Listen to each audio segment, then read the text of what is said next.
Aleluya. Muchas gracias. Bendiciones. ¿Cómo están? Bendecido, prosperado y en victoria. Estoy feliz de poder estar hoy con ustedes en este hermoso lugar, en esta hermosa tierra. Creo profundamente que Dios tiene una palabra para tu vida y que después de esta palabra tu vida nunca más será la misma. Amén. Me voy a presentar. Mi nombre es Olegario Ayala.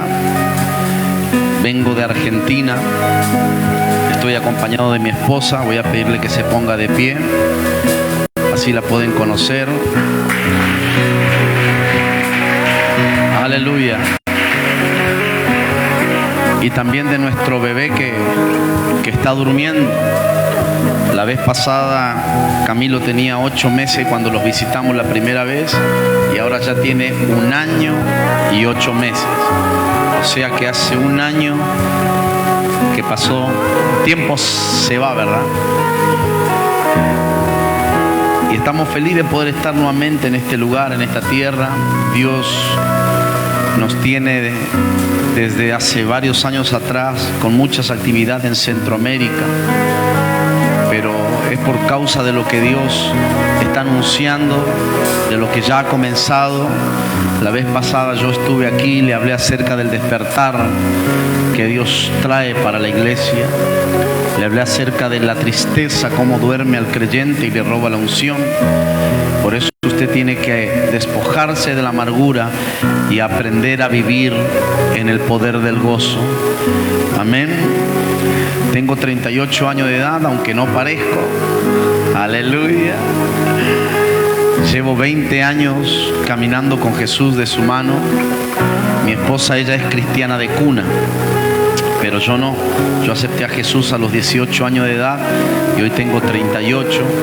Y estamos felices de poder ver todo lo que Dios va a continuar haciendo en ustedes y en esta nación. Así que te invito a cerrar tus ojos allí donde estás. Vamos a hacer una oración. Amado Padre, en el nombre de Jesús, te pido, Señor, que hoy hables a tu pueblo.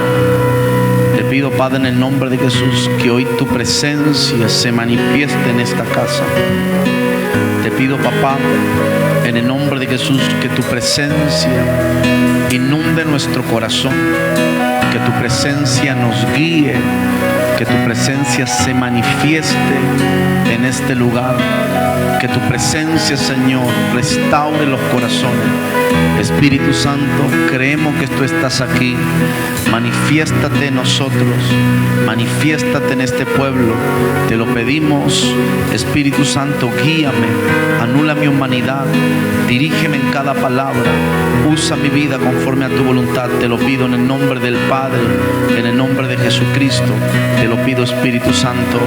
Denle un fuerte aplauso al Padre, al Hijo y al Espíritu Santo de Dios. Amén. Y amén. Aleluya. Si quieren, los músicos también pueden tomar asiento, siéntanse en libertad. Normalmente soy de predicar sin música, así que les voy a invitar a los chicos, si quieren estar atentos al mensaje. Hay tantas cosas que me gustaría poder compartir de lo que Cristo viene hablando a la iglesia.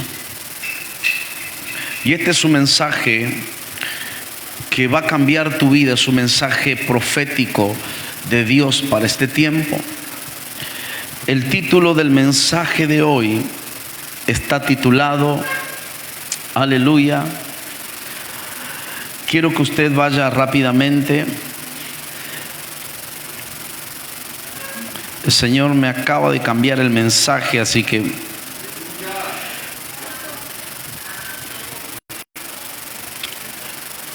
decirle que está a tu lado: entrando a una nueva temporada. ¿Cómo es el título del mensaje? Digan conmigo: entrando a una nueva temporada. Libro de Eclesiastés, capítulo 3, versículo 1.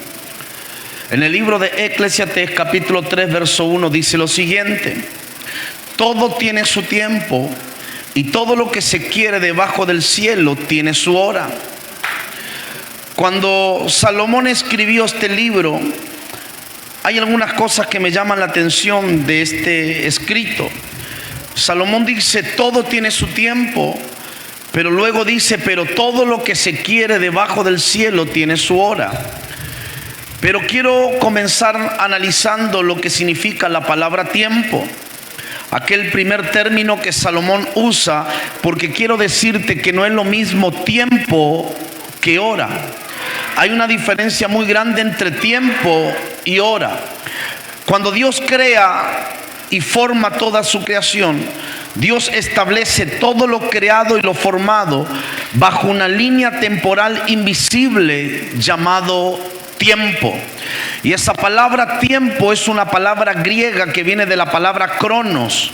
De la palabra cronos viene un derivado que es la palabra cronómetro.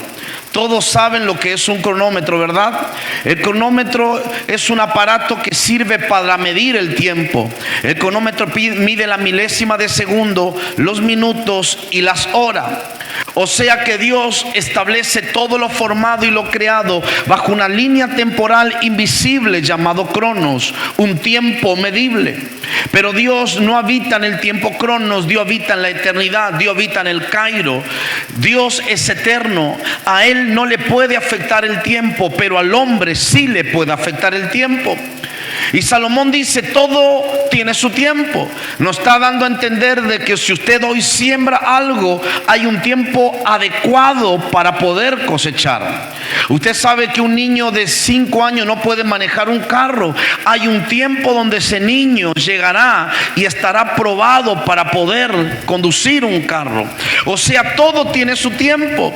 Y déjame decirte que hay algunas cosas debajo de la línea temporal llamado cronos que a usted y a mí no nos favorecen. Número uno, ¿qué es aquello que no nos favorece debajo del tiempo cronos?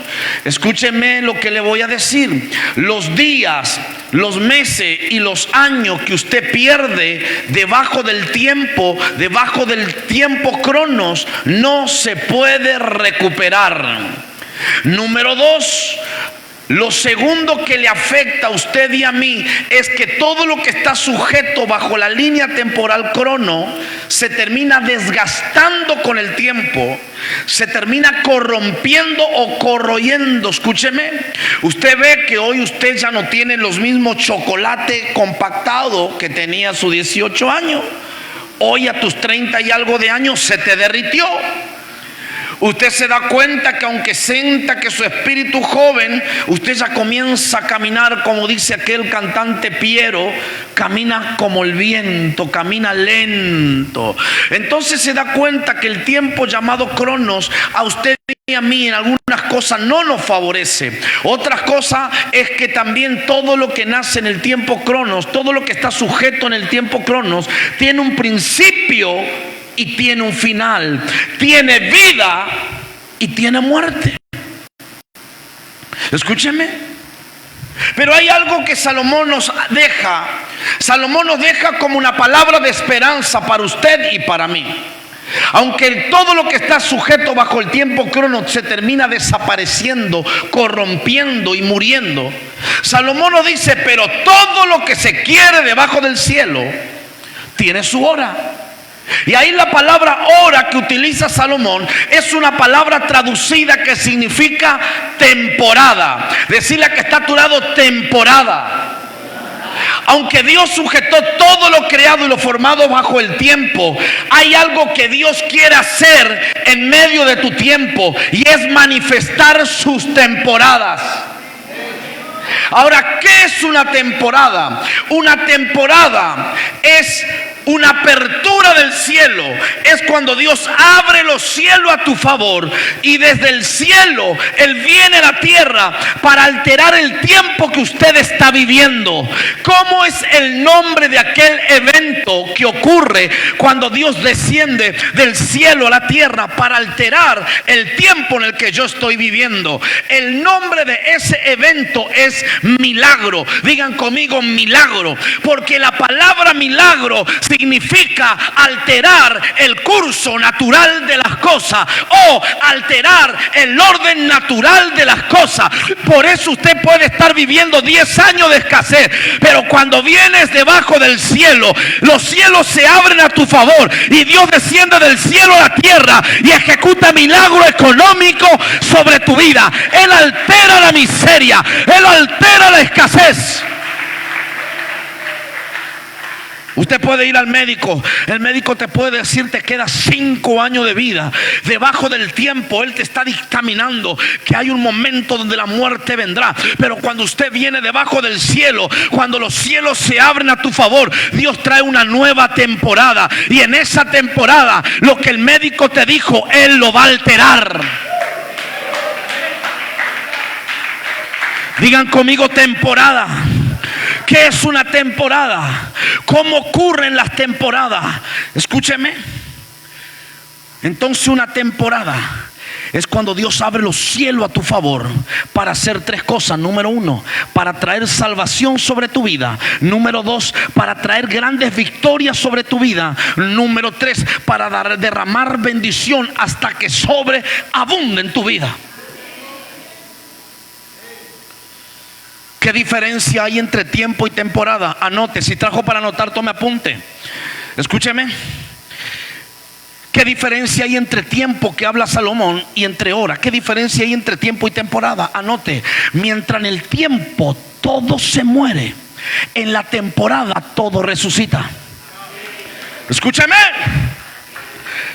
Cuando vino Salomón deja establecido, todo tiene su tiempo y él comienza a dejar un listado: tiempo de nacer y tiempo de morir. Pero luego viene Jesús nos quita del pacto de la ley, Jesús trae el pacto de la gracia. Y ahora, ¿qué hace Jesús en el pacto de la gracia? Jesús dice, ¿qué dijo Salomón? Que en la ley hay tiempo de nacer y tiempo de morir. Entonces, ¿qué hace Jesús? Jesús, cuando trajo la gracia, trajo una línea temporal nueva. Jesús no quitó ese tiempo, lo que hizo fue traer un tiempo nuevo. ¿Y cuál es el tiempo nuevo en la gracia? Digan conmigo, el tiempo de la resurrección. Porque el que cree en mí, dijo, aunque esté muerto, vivirá. Escúcheme. Mientras en la ley había tiempo de nacer y tiempo de morir, Jesús en la gracia establece un tiempo nuevo, el tiempo de la resurrección. ¿Qué más hace Jesús? Salomón dijo, hay tiempo de sembrar y tiempo de cosechar. Cuando vino Jesús, Él trajo el tiempo de la gracia, y lo que Jesús hizo fue establecer un tiempo nuevo. ¿Y cuál es ese tiempo nuevo? En un momento Él mira a los apóstoles y le dice, ustedes cosecharán lo que no sembraron. Decirle a que está a tu lado, cuando viene una nueva temporada, usted va a ser parte de una cosecha que nunca sembró. Esta casa será parte de una cosecha que nunca sembró. Eso significa que otro sembró por usted. Eso significa que hay alguien que sembró por usted. Aleluya. ¿Qué diferencia hay entre tiempo y temporada? Mientras en el tiempo todo muere, en la temporada resucita. Mientras en el tiempo usted siembra y espera la cosecha, en la temporada usted será parte de una cosecha que nunca sembró. No te estoy diciendo que no tienes que sembrar. Lo que te estoy diciendo es el poder que hay en la gracia, el poder de la nueva temporada. Escúcheme, no se me pierda. ¿Qué diferencia hay entre tiempo y temporada? Libro de Joel, capítulo 2, verso 25. Mientras en el tiempo todos, escúcheme, los días, los meses y los años que usted pierde, no lo puede recuperar. Hay algo que ocurre cuando la temporada viene. Hay algo que ocurre en la gracia. ¿Qué es lo que ocurre, profeta? Dice la Biblia, restituiré los años que comió la oruga, restituiré los años que comió el saltón. Cuando viene una temporada a tu vida, la temporada hace que los meses, los días, los años que perdiste, Dios te lo restaura, Dios te lo restituye. Escúcheme, no me está entendiendo. Hay muchos que no me están entendiendo. Míreme, no se me pierda. En el tiempo usted pierde día y no lo recupera. Usted pierde meses y no lo recupera. Pero cuando usted viene a la presencia de Dios, Él tiene el poder de restaurar los años perdidos. Él tiene el poder de restaurar los años que perdiste como padre, como esposo, como hijo en el mundo, en malo negocio. Cuando usted viene a la presencia de Dios, Dios abre los cielos y Dios te dice: hijo, no solo te voy a sanar, no solo restauraré tu corazón, no solo restauraré tu matrimonio, te voy a devolver los años que perdiste. Serán como nada aquellos años que perdiste. Digan conmigo: temporada. Pero hay un problema en el pueblo de Cristo. El pueblo de Cristo camina en el tiempo sin entender su temporada. El pueblo de Cristo, ¿saben por qué muchos viven un cristianismo aburrido?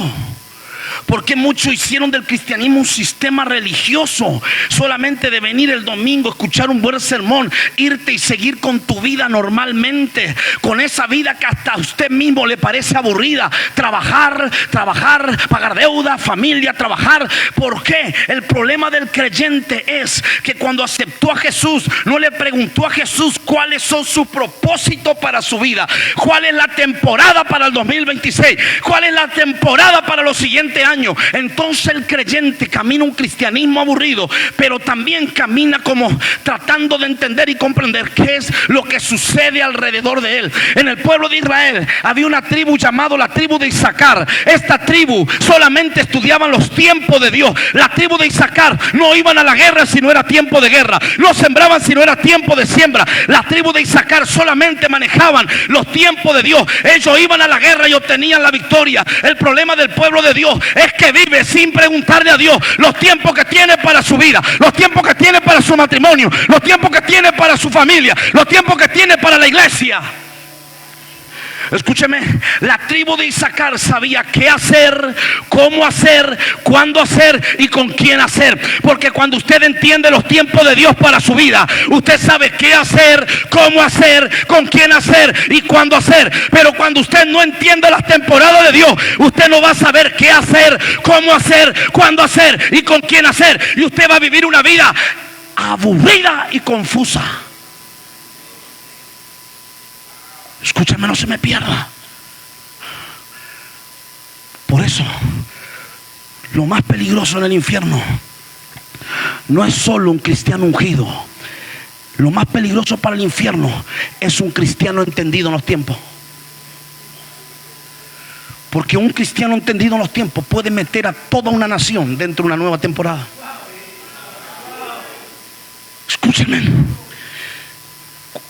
Cuando usted entiende los tiempos de Dios para su vida, el diablo va a tratar de tocar tu salud. El diablo va a tratar de frenarte en la economía. Pero usted, escúcheme, no se me pierda, pero usted va a saber y le vas a decir: diablo, conmigo te equivocaste, porque yo sí sé cuáles son mis temporadas, yo sí sé qué hacer, yo sí sé cómo hacer, yo sí sé cuándo hacer y yo sí sé con quién hacer. Escúcheme, cuando hay una persona que comprende su temporada, esa persona se vuelve invencible, discúlpenme. Esa persona es invencible porque no hay nada que lo pueda detener. Se le puede levantar en la economía, pero Dios ya le dijo que su empresa va a florecer. Se le pueden ir 50 discípulos, pero Dios dijo que va a formar un liderazgo estable. Es una persona que camina en una temporada, puede estar viviendo problemas matrimoniales, pero Dios ya le dijo: te usaré a ti y a tu esposa. Digan conmigo: temporada. Entonces el problema de muchos creyentes es que viven un cristianismo sin entender su temporada. ¿Y sabe cuál es el problema?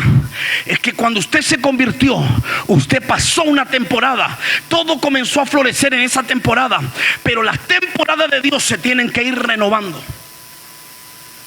¿Por qué, profeta? Porque las temporadas tienen fecha de caducación. Por eso hubo un tiempo donde Dios te usó, pero ¿cuál fue el problema? Que no te renovaste y hoy tratás de operar y vivir en una temporada que ya venció, que ya caducó. ¿Saben que en Argentina hubieron, como en esta nación, muchos hombres de Dios que fueron levantados? Y uno de ellos, yo recuerdo en la época de los 90, agarraba un saco y le tiraba el saco y ¡pum!, una multitud caía. Agarraba su saco y golpeaba y ¡pum!, una multitud caída. Hoy hay muchos que todavía están tratando de tirar el saco. Pero ¿qué ocurre? Ya no hay lo mismo. No hay el mismo resultado. ¿Por qué, profeta? Porque esa temporada ya caducó. Hay otro hombre llamado Carlos Anacondia, un evangelismo explosivo. Oíme bien, Satanás. Hoy hay muchos hombres haciendo campaña. Usted lo puede ver al mismo Carlos Anacondia, pero usted va a la campaña y ocurre milagros, pero no de la misma magnitud que cuando comenzó en ese tiempo. ¿Por qué, profeta? Porque hay temporadas que ya caducaron. No es que Dios no deja de hacer milagros. Dios no cambia, pero Él cambia la forma. Dios no cambia, pero Él cambia las cosas. Porque el problema del cristiano es que si ve a Dios haciendo 5 veces milagro con el saco, le va a querer hacer un monumento al saco para adorarlo. Entonces Dios tiene que ir cambiando las cosas. Escúcheme, por eso el mayor problema de las instituciones de Costa Rica es que vieron a Dios operando en una forma y se quedaron con la estructura. Mírenme, no se me pierda. Digan conmigo temporada. Cuando usted camina en una temporada, las temporadas te acelerarán. Las temporadas te renovarán la fuerza, te rejuvenecerán. Había una mujer llamada Saraí que entró en una temporada. Y cuando vino la temporada que Dios le dijo vas a dar a luz, Dios tuvo que rejuvenecer a esa mujer, hacerle útero nuevo, hacerle un vientre nuevo, una matriz nueva. Porque cuando viene la temporada los milagros ocurren. Quiero que me preste atención. Tienes que entender que Dios es un Dios de temporada. Que tu soltería indica una temporada, que tu liderazgo indica una temporada, que tu matrimonio indica una temporada, que cada hijo que tienes indica una temporada. Pero ¿cuál es el problema del creyente? Que piensa que solo te da hijo cuando Dios te da propósito, porque cada hijo viene a indicar una nueva temporada. Míreme, no se me pierda, pero no voy a entrar en ese detalle hoy. Escúcheme. Te voy a contar un testimonio. Cuando iban a nacer Camilo, Dios me dijo: cuando nazca él, yo te establezco. Cuando nació Camilo, se desató la casa. Dios me regaló mi casa. Digan conmigo, los hijos traen temporada. Quiero que me preste atención.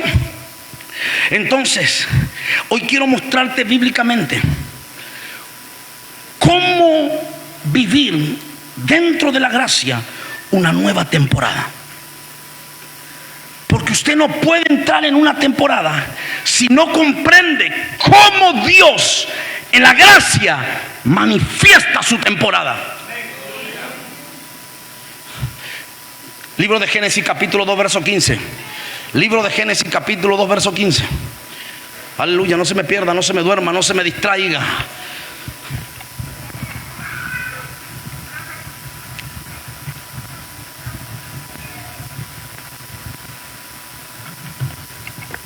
Libro de Génesis capítulo 2. Tomó pues Jehová Dios al hombre y lo puso en el huerto de Edén para que lo labrara y lo guardase. La palabra Edén es una palabra hebrea que significa puerta o portal abierto. Digan conmigo, puerta o portal abierto. Cuando Dios crea al hombre, lo establece en el Edén. La palabra Edén, deleite, presencia, lugar, momento, pero también puerta o portal abierto. Cuando Dios crea al hombre, lo establece en un territorio donde el hombre podía conectarse a través de la puerta y los portales abiertos. Cada vez que Dios iba a hacer algo en Adán, Dios venía por la puerta y los portales abiertos y hablaba con él cara a cara. Pero ¿qué ocurrió, profeta? Todos conocemos la historia. Míreme, no se me distraiga. ¿Qué ocurrió? Adán y Eva pecan. Cuando Adán y Eva pecan, fueron destituidos del Edén. En otras palabras, Dios les cerró las puertas. En otras palabras, Dios les cerró los portales.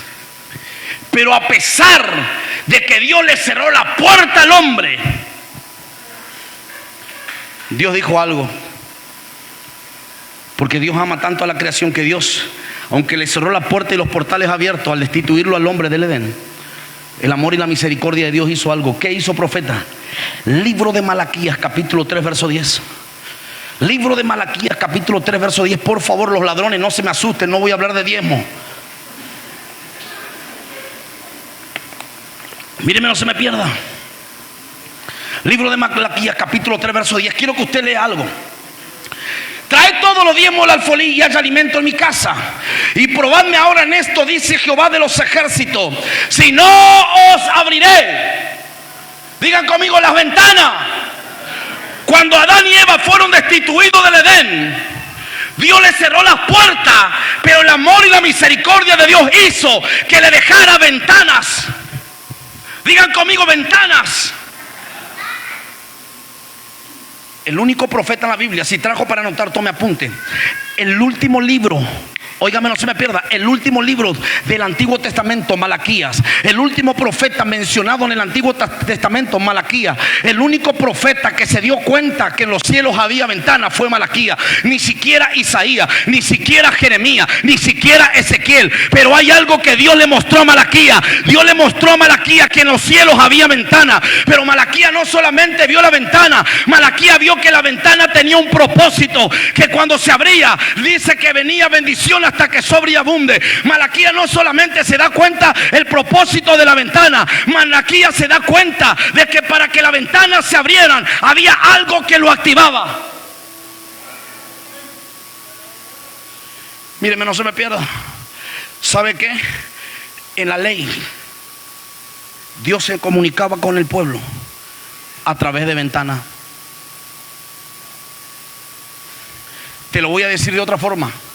Todo el pacto de la ley solo era una ventana. ¿Para qué es una ventana? Anote, la ventana te permite ver pero no entrar. Imagínese que yo voy a su casa, usted me encuentra cruzado de pierna en el living de su casa, en la sala, con el control viendo, y usted me dice, profeta, ¿por dónde entraste? Y que yo le diga a usted, entré por la ventana. La ventana no fue hecha para entrar, la ventana fue hecha solo para ver. La ventana fue puesta para contemplar. Escúcheme, cuando Dios le cerró la puerta al hombre, Dios le puso ventana. Pero para que esa ventana se abrieran, había una condición. ¿Cuál era esa condición, profeta? La obediencia del pueblo. Digan conmigo, la obediencia del pueblo activaba la ventana de los cielos. Malaquías dice, os abriré. Esto me da a entender que también las ventanas se cerraban.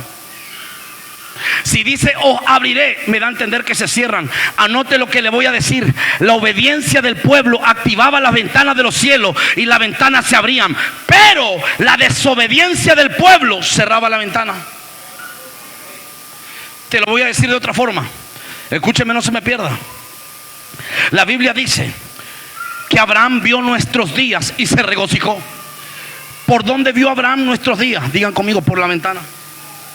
Un día las ventanas se abrieron en los tiempos de Abraham. El Espíritu Santo descendió por la ventana, posó en Abraham y le permitió ver por la ventana nuestros días. Pero también un día la ventana se abrió sobre Moisés. Dice la Biblia que cuando la ventana se abrieron, el Espíritu Santo descendió sobre Moisés y Moisés vio nuestro galardón. Moisés vio cuando Cristo le da el galardón a la iglesia. Pero un día en el monte de Sinaí, las ventanas se abrieron en aquel monte y Dios le entregó la tabla de la ley a Moisés. ¿Qué te quiero decir? Que toda la ley de Moisés solo es el pacto de la ventana. Míreme, no se me pierda. Cuando el pueblo obedecía, las ventanas se abrían. Dios traía una nueva temporada, bendición, salvación, prosperidad, victoria. Pero cuando el pueblo desobedecía, Dios les cerraba las ventanas. Iban a la guerra y volvían derrotados. Sembraban y no cosechaban. La tierra se volvía de hierro y los cielos se volvían de bronce. Digan conmigo, la ventana. Pero ahora vamos a ver Apocalipsis 4.1. Rápido, Apocalipsis 4.1. Apocalipsis 4.1. No se me pierda, no se me duerma, no se me distraiga. Aleluya. Escúcheme, no se me pierda. Apocalipsis 4.1. Digan conmigo, Apocalipsis, el último libro del Nuevo Testamento. Juan, el último profeta mencionado en el Nuevo Testamento. Y Juan vio algo que ningún profeta vio.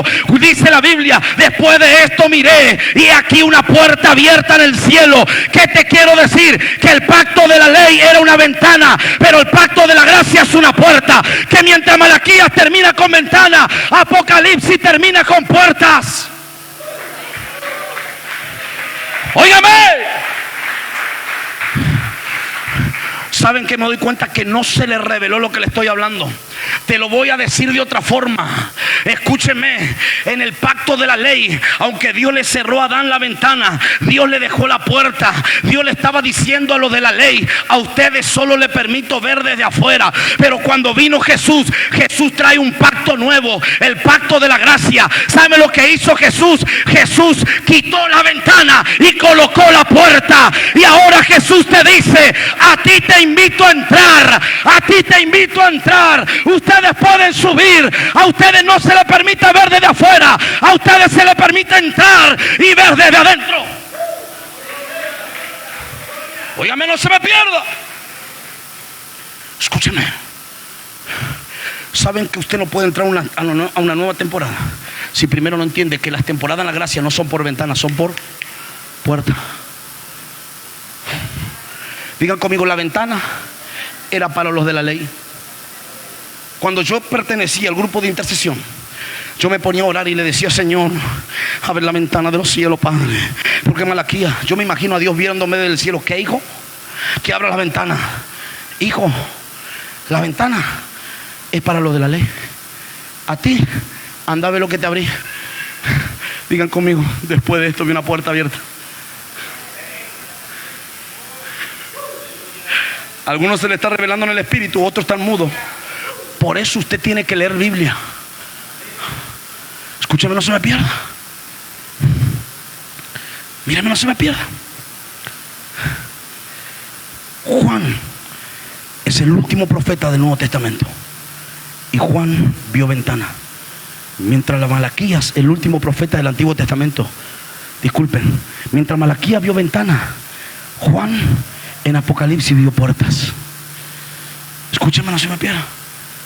La ventana a los de la ley le permitía ver, pero desde afuera. La puerta a los de la gracia no permite entrar. Los de la ley tenían que orar desde la tierra hacia el cielo. Los de la gracia podemos orar desde el cielo hacia la tierra.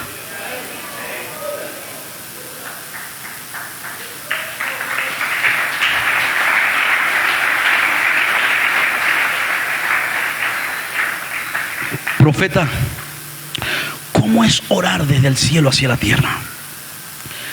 Es cuando usted lee la Biblia y Dios te dice: serás salvo tú y toda tu casa. Y usted recibe esa palabra. Y cuando usted está adorando, su espíritu se eleva. Y el diablo te quiere mostrar que tu hijo está en la borrachera, que tu hijo está en el narcotráfico. Y usted le dice: diablo, te equivocaste. Yo ya oí algo que el cielo determinó sobre mi casa. Yo no voy a orar desde la tierra viendo la realidad. Yo voy a orar desde el cielo escuchando lo que oí.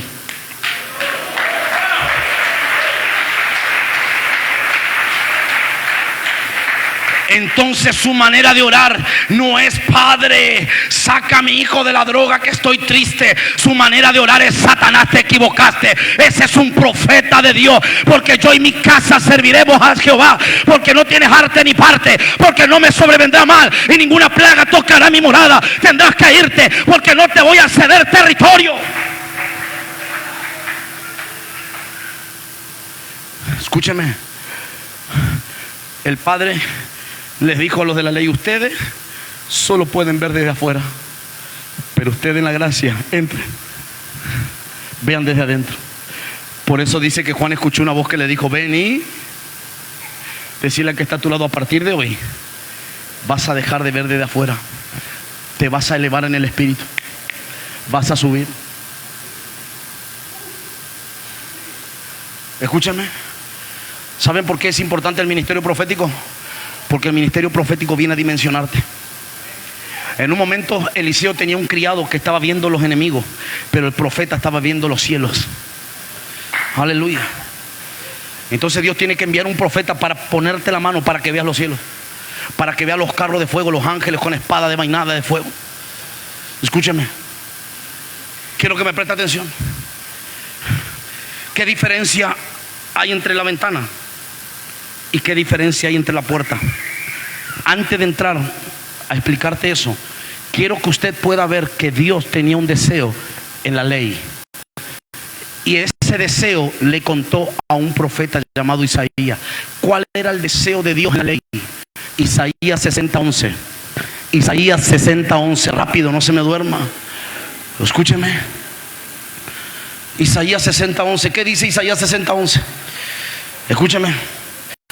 Y tus puertas estarán de continuo abiertas. No se cerrarán ni de día noche, para que a ti sean traídas las riquezas de las naciones y a ti conducidas sus reyes. En medio de la ley, Dios le dice a Isaías: Isaías, yo le dejé ventanas a ustedes, pero Isaías, mi deseo es, profetiza lo siguiente, que vendrán días donde yo volveré a colocar la puerta. Vendrán días, Isaías, donde yo volveré a colocar la puerta. Y profetiza esto, Isaías, que las puertas no van a ser como la ventana, porque mientras las ventanas en la ley se abrían y se cerraban, las puertas que le voy a colocar van a permanecer abiertas, porque no se van a cerrar ni de día ni de noche, no se van a cerrar. Decirle que está a tu lado, Apocalipsis 3:8: he aquí he puesto una puerta delante de ti, la cual nadie la puede cerrar. Anote lo siguiente, escúcheme. Mientras las ventanas de la ley se abrían y se cerraban, las puertas de la gracia permanecen abiertas. ¿Qué diferencia hay entre las ventanas que Dios colocó en la ley? Primero, que las ventanas se abrían y se cerraban. Pero cuando Dios dijo que colocaría la ventana, Dios dijo esta vez, cuando Dios dijo que iba a colocar la puerta, esta vez Dios dijo: las puertas no van a ser como las ventanas, las puertas estarán de continuo. Escúchame, ¿qué diferencia hay entre las ventanas y las puertas? Segunda diferencia: las ventanas se abrían en la ley por la obediencia del pueblo. ¿Sabe por qué las puertas de la gracia permanecen abiertas? Porque cuando Dios colocó la ventana, le cambió de condición. La condición de la... Disculpen, cuando Dios colocó la puerta, le cambió de condición. La condición de la ventana era la obediencia del pueblo. El pueblo obedecía, las ventanas se abrían. Desobedecían, las ventanas se cerraban. Ahora viene Jesús, coloca la puerta, pero el Padre le cambia la condición de la puerta. Profeta, ¿cuál es la condición de la puerta? La condición de la puerta fue la obediencia del Hijo. El Hijo vino y fue 3 veces santo, y con su obediencia sujeta la puerta abierta para usted y para mí. Por eso esas puertas no se pueden cerrar, porque las puertas ya no dependen de ti, las puertas ya no dependen de tu obediencia, la puerta depende de su obediencia. Escúchame, no se me pierda. Escúchame, no se me pierda. ¿Saben que yo crecí en un evangelio donde me decían que a mí, cuando yo pecaba, Dios me cerraba las puertas? Pero cuando me voy a Isaías, me encuentro con que las puertas estarán de continuo abiertas. Cuando me voy a Apocalipsis 3:8, ponme Apocalipsis 3:8, yo me encuentro con Apocalipsis 3:8 que dice: he abierto una puerta delante de ti, la cual nadie. ¿Sabe por qué las puertas de la gracia no se te cierran? Porque las puertas nunca dependieron de tu obediencia. La puerta la pagó el precio Él. Él pagó el precio. ¿Qué te quiero decir con esto? Si hay alguna puerta que usted tiene abierta en su vida, nunca dependió de ti. No hay nada que usted pueda hacer en su obra para que las puertas se te abran. Todo lo que se te abrió fue por gracia.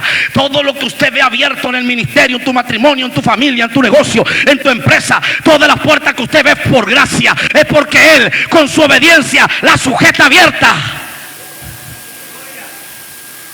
Escúchame, no se me pierda. ¿Cuál es la diferencia entre la puerta y la ventana? La puerta se abrían y la ventana se abrían y se cerraban. Las puertas permanecen abiertas. La ventana dependía de la obediencia del pueblo. Imagínate que las puertas dependieran de la obediencia del pueblo. ¿Cómo estarían las puertas? Más cerradas que abiertas. Hola. ¿Cómo estarían las puertas? Más cerradas que abiertas. Escúcheme. Por eso, Cuando usted aceptó a Cristo, el Espíritu Santo vino a morar en usted. Porque hay algo que el Espíritu Santo hace en usted. Él mantiene abierta la puerta. Profeta, ¿y qué tengo que hacer? Decirle a que está a tu lado: cuando tú te conviertes, tú pasas a ser una puerta. Cada creyente que está aquí es una puerta. Hay profetas, está enseñando herejía. ¿Dónde dice eso? Salmo 24:7, rápido. Salmo 24:7. Salmo 24:7. Levantaos vuestra cabeza, oh puertas eternas, y entrará el Rey de Gloria. ¿Quién es el Rey de Gloria? Cada persona aquí es una puerta que cuando ora el Rey viene.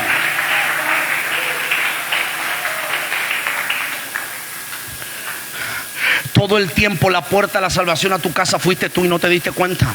Por eso cuando usted ora, usted se está levantando y está haciendo lo que dice Salmo: levantaos vuestra cabeza, puertas eternas. ¿Por qué? Déjame decirte por qué dice puertas eternas. ¿Por qué? Porque mientras las ventanas dependían del crono, las puertas dependen de la eternidad. ¿Qué te quiero decir? Que usted está conectado las 24 horas a la eternidad. Que usted está conectado las 24 horas, así como Adán, a la presencia de Dios. Por eso cuando yo oro, yo soy una puerta y el Rey de Gloria viene. Cuando yo oro por milagro, Él viene. Cuando oro por mi hijo, Él viene. Usted tiene que levantarse porque usted es la puerta. Míreme, no se me pierda. Quiero que me preste atención. Si usted me ve medio gritón, disculpe, es que me apasiona enseñar esto. Me apasiona. Soy un apasionado. ¿Cómo continúa esto, profeta? Todos los judíos no solo esperaban al Mesías, esperaban a aquel que iba a ser la puerta. Pero aquel que iba a ser la puerta tenía que cumplir dos señales, porque los judíos se guiaban por señales. Por eso Jesús en un momento le dijo: señales no les será dada. Si hay alguno aquí pidiendo una señal para que Dios te muestre si es tu esposo, no deja de pedir señal. Entiende tu tiempo, tenés 40 años, se te está pasando todo.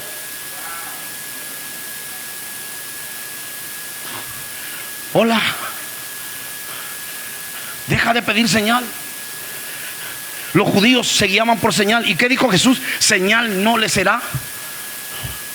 Y ahí le habla de los tiempos, porque ustedes saben cuándo va a llover. Lo que Jesús te está diciendo es: en la gracia yo no me manifiesto por señales, me manifiesto por temporada. Si ya tenés 30 años, tenés una casa y estás bien económicamente, ¿qué estás esperando? Encima tenés a alguien que te está coqueteando, seguramente ese hombre es de Dios. Siempre y cuando sea cristiano, no un hijo del diablo. Escúcheme, no se me pierda. ¿Cómo continúa esto, profeta? Los judíos esperaban dos señales. Juan capítulo 10, verso 1 al verso 3. Vamos a ver las dos señales que los judíos esperaban para entender que el Mesías no solo era el Salvador, sino que también era la puerta. La primera señal, verso 1. Juan capítulo 10, verso 1. Juan capítulo 10, verso 1. De cierto digo, el que no entra por la puerta en el redil de las ovejas, sino que sube por otra parte, ese es el ladrón y el salteador. Los judíos sabían, escúchenme, aquellos que estudian escatología, disculpen, teología, saben que en el pueblo de Israel el templo tenía 12 puertas, pero había una puerta que no se podía abrir, que iba a entrar el Mesías por esa puerta. Todos sabían, los judíos sabían que el Mesías tenía que entrar por la puerta, pero no era cualquier puerta. Tenía que ser por la puerta de las ovejas. ¿Y sabe cómo aparece la puerta de las ovejas en el Nuevo Testamento? Digan conmigo, Betesda. ¿Dónde Jesús fue? Digan conmigo, fue a Betesda. ¿Qué había en Betesda? Digan conmigo, un paralítico. ¿Qué estaba esperando el paralítico? Que las ventanas se abrieran, porque las ventanas se abrían de tiempo en tiempo, y un ángel descendía y agitaba las aguas. En el estanque de Betesda había un paralítico esperando que en la ley las ventanas se abrieran, sin entender que ese día el paralítico de Betesda se iba a encontrar con aquel que era la puerta, y aquel que era la puerta le iba a decir: ¡hey! Vengo a cambiar las cosas, vengo aquí a decirte que no dependes más de un ángel, porque ahora yo la puerta, te meto en el nuevo mover. Escúchame, yo creo que en ese momento de la historia fue cuando Jesús quitó la ventana. Él entró por la puerta de las ovejas, cumplió la primera señal, pero había otra segunda señal. ¿Cuál es esa segunda señal, profeta? Verso 3. Verso 3. Me quedan 12 minutos, míreme. A este abre el portero, y las ovejas oyen su voz. Todos los eruditos, los rabinos sabían que el Mesías no podía entrar solo. Había un portero que le tenía que abrir. ¿Quién era el portero de Jesús? Anote: Juan el Bautista.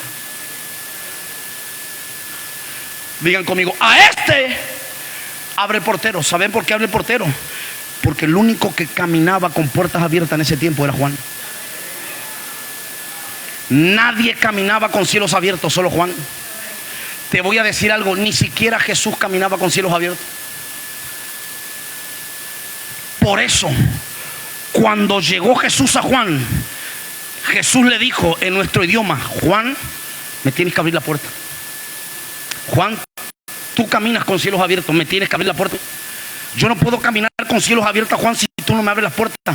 Pero Jesús, ¿cómo te abro la puerta? Bautízame, bautízame, Juan, porque cuando tú me bautizas algo va a ocurrir. Y Jesús fue bautizado y los cielos fueron abiertos y una paloma descendió del cielo y una voz que dijo: este es mi hijo.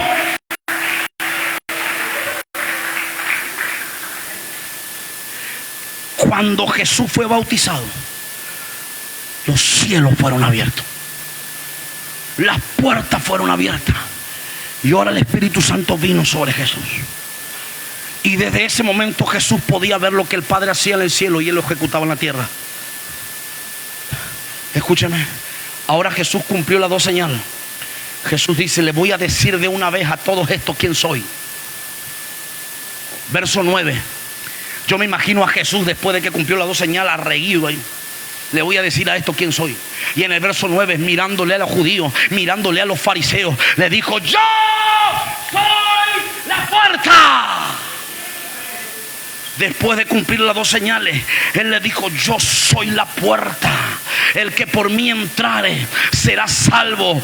Anote lo que le voy a decir. Cuando usted acepta a Jesús, por la primera puerta que usted cruza es la de la salvación, porque Jesús es el portal de todas las puertas. Pero fíjese lo que Jesús dice: entrará y saldrá y hallará pasto. Entrará y saldrá y hallará pasto. ¿Qué significa esto? Que cuando yo acepto a Jesús, yo entro a la puerta de la salvación, pero luego en Jesús hay más puertas y detrás de cada puerta hay pasto. Por eso en Jesús es un continuo entrar y salir por puerta, un continuo entrar y salir por puerta. Te lo voy a explicar de otra manera.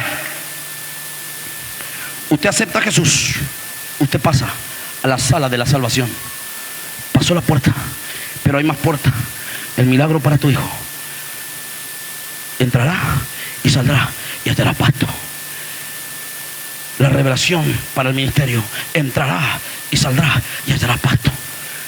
Anote: en Jesús es un continuo entrar y salir por puertas eternas. Ya voy terminando. Te voy a decir algo que va a golpear tu sentimiento. Jesús, cuando vino, no solo te quitó la ventana y te colocó la puerta. No solo Él es la puerta con la que usted atraviesa para ser salvo. ¿Saben lo que Jesús hizo? Él te dejó abiertas todas las puertas. Pero profeta, ¿por qué siempre oro para que Él me abra puertas? Porque hay un problema. Pero hoy ese problema se acaba.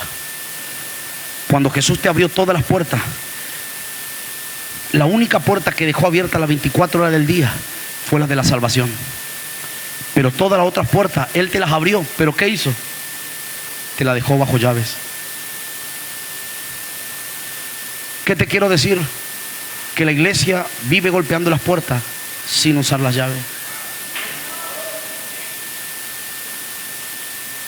¿Qué es mejor, golpear o usar la llave? ¿Sabe por qué viví golpeando? Porque no estás usando la llave. Porque cuando usted abre cuando usted usa la llave correcta, la puerta se te abre. Quiero que usted vea algo en el Antiguo Testamento. Isaías 22:22, rápido que voy terminando. Rápido que trataré de terminar, me queda 7 minutos. Porque sé que hay hermanos que son re puntual. Muy linda la palabra, pero se pasó. Amén.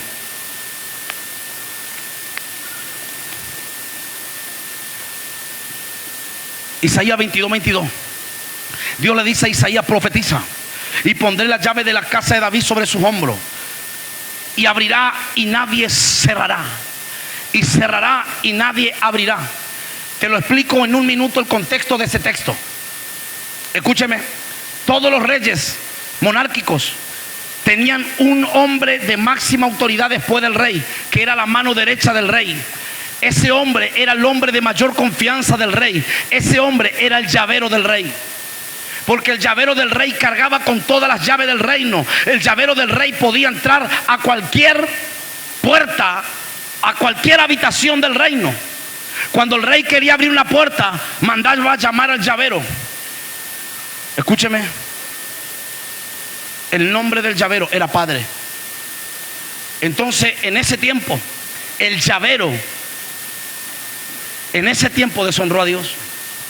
Y Dios exterminó al llavero y le dijo a Isaías: profetiza, porque vendrá un día donde levantaré un llavero, pero a ese lo voy a anclar como cabo firme. Y ese llavero abrirá y nadie cerrará, y cerrará y nadie abrirá. ¿Quién es ese llavero? Apocalipsis 3:7. Rápido. Apocalipsis 3:7. Apocalipsis 3:7. Escribe el ángel de la iglesia en Filadelfia: esto dice el santo, el verdadero, el que tiene que, digan conmigo, Jesús no solo es la puerta, Él también es la llave. Pero Jesús, dice la Biblia, que es rey de, señor de. Cuando Jesús vino, luego de ser bautizado, luego de salir del desierto, dijo: arrepentidos, cambien de mentalidad, porque les traigo el reino. Digan como un rey. Ahora este rey que viene al reino necesita un llavero. Así se escoge 12 hombres. 12 hombres se escoge, los llama apóstoles. Y un día le hace un examen. ¿Quién dice la gente que soy yo? Algunos dicen que eres Elías, otros Juan el Bautista. Ahora le hizo la segunda pregunta: ¿y quién soy yo para ustedes? Y se levantó el más ignorante, Simón, y le dijo: ¡ay! Tú eres el Cristo, el Hijo del Dios viviente. Yo me imagino a Jesús gozándose bien. Simón, no te lo reveló carne ni sangre, sino mi Padre que está en los cielos. Y sabes que, Simón, te voy a decir una cosa: a ti te daré las llaves del reino de los cielos.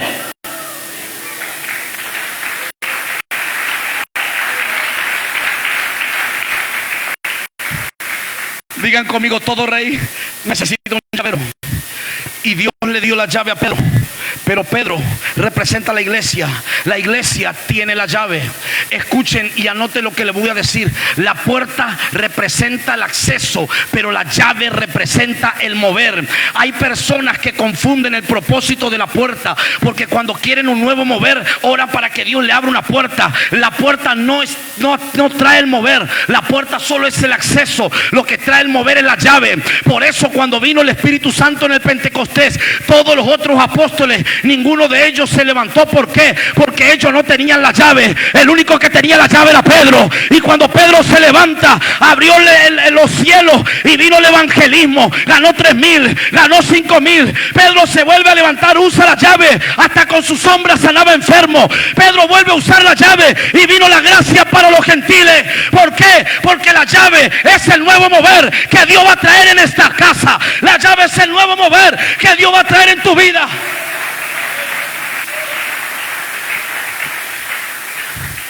Escúcheme, no se me pierda. Dios te está desarmando y armando de nuevo, ¿verdad? Toda la vida pensaste que dependía de puertas cuando te dio la llave. Pero ¿cuál es el mayor problema de la iglesia, profeta? Que algunos, teniendo puerta abierta, siguen con mentalidad de ventana, viendo las cosas desde afuera.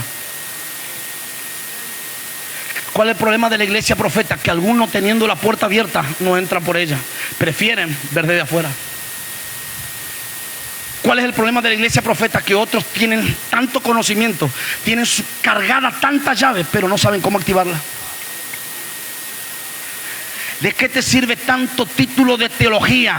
¿De qué te sirve 40 años de haber estudiado todo y seguís en la misma condición espiritual? Seguís en la misma condición económica. ¿De qué te sirve tanto conocimiento? Estás lleno de llaveros, tenés instituto teológico, tenés doctor en divinidades, tenés un doctorado en escatología, pero aún así estás más frío que la heladera, porque siempre que tuviste la llave nunca supiste cómo activarla. Por eso hoy, como profeta, te voy a enseñar cómo activar la llave.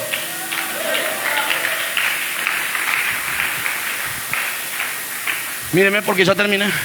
Decirle a que está a tu lado: deja de golpear tanto, mejor usar la llave. Mejor usar. Yo cuando era nuevito vivía: Señor, abre la puerta, abre la puerta. Ahora mi oración cambió: Señor, estoy usando la llave, estoy usando la llave.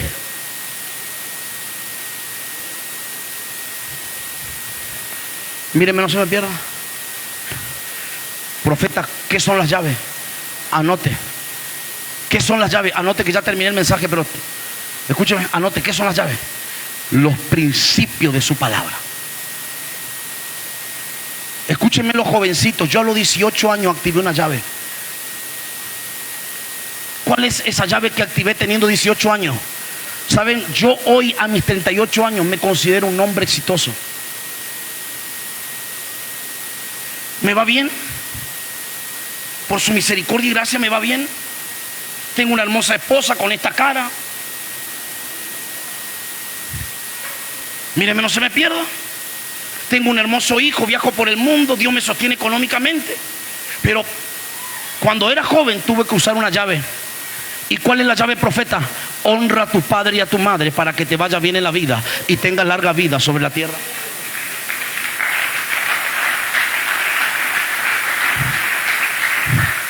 Decirle a que está a tu lado: honra a tu padre. ¿Sabes por qué te va mal? Porque en vez de ir a llevarle plata a tu mamá, le comes lo poco que tiene en la nevera. Honra a tu padre. ¿Sabes por qué? Porque en vez de sacar de vacaciones a tu mamá, te vas de vacaciones con tus amigos mundanos, hijos del diablo. Míreme, no se me pierda. ¿Saben por qué hay personas que tienen 20 años en el cristianismo y no prosperan económicamente? Porque no usan la llave. Hay 5 llaves para que Dios te prospere. Número 1, el diezmo. Número 2, la ofrenda. Número 3, la primicia. Número 4, la siembra. Y algunos que creen en el pacto. Míreme. ¿Sabes por qué seguí pelado? Por culpa tuya. ¿Sabes por qué estás limpio? Por culpa tuya. Óigame. Porque la Biblia dice: el que abundantemente da, abundantemente recibirá.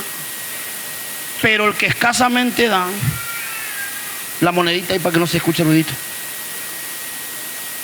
escasamente recibirá. Hay llaves. Escúcheme, no se me pierda.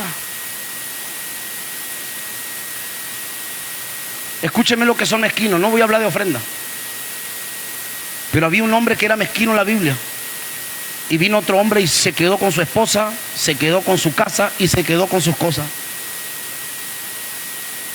Cuando usted es mezquino, usted activa una maldición. Y usted, que corre peligro de que alguien venga a dormir con tu esposa, se quede con tu casa y se quede con su esposa. ¿Sabe quién era ese hombre? Nabal. David cuidaba los ganados de Nabal. Nabal, esposo de Abigail. David va a pedirle algo a Nabal. Nabal: yo no conozco a David, no le voy a dar nada. Nabal murió, vino David, se quedó con su esposa. Nabal murió, vino David, se quedó con sus casas. Nabal murió, vino David y se quedó con sus cosas. Mejor dale a Dios lo que es de Dios, no sea que otro duerma con tú.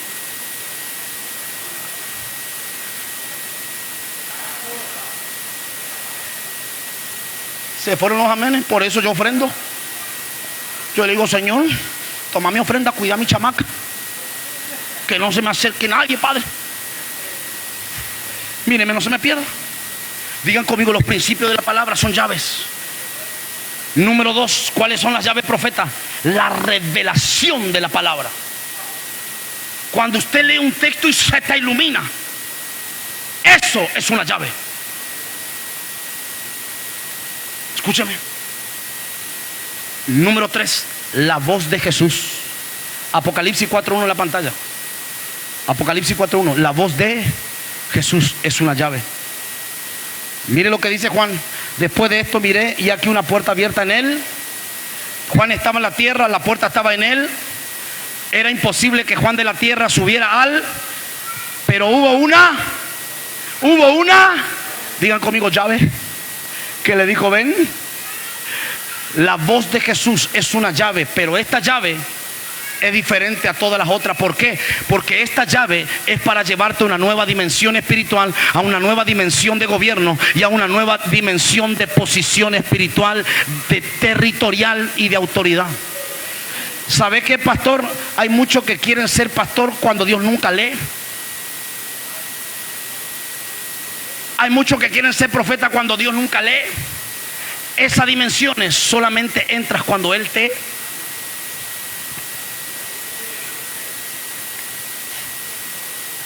¿Se fueron los amenes? Quiero que me preste atención. Tengo una noticia para ustedes. Los profetas somos la voz de Jesús. Por eso cuando Dios mueve a un profeta, Él viene a activar la llave. Estuve en México el año pasado y en el medio de la iglesia yo vi una visión. En el medio de la iglesia vi una llave gigante y Dios me dice, profetízale al pastor. Y yo le digo, pastor, estoy viendo una llave gigante, es de color oro. Y el Señor me dice, esta es la llave del nuevo mover de evangelismo que traigo sobre la ciudad.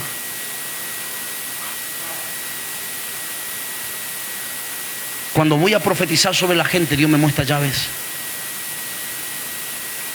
Por eso a partir de hoy usted va a usar la llave.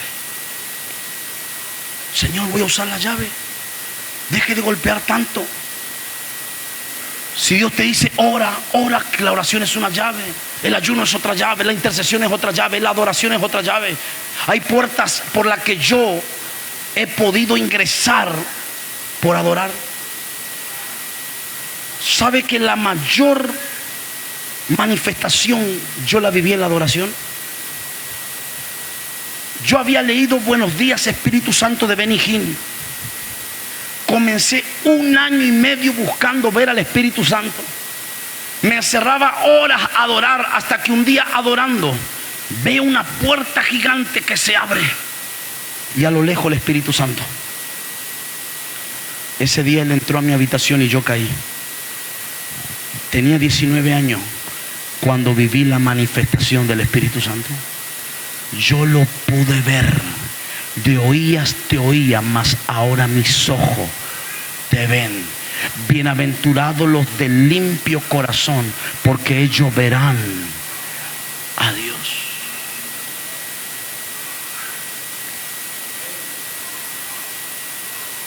Escúcheme, quiero que te ponga de pie. Vamos rápidamente.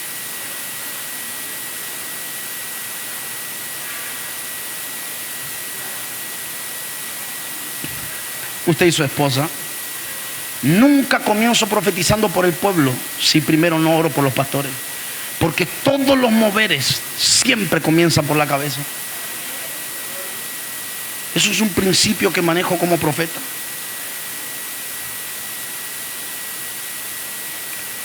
Hay una unción de Dios tan fuerte, es tan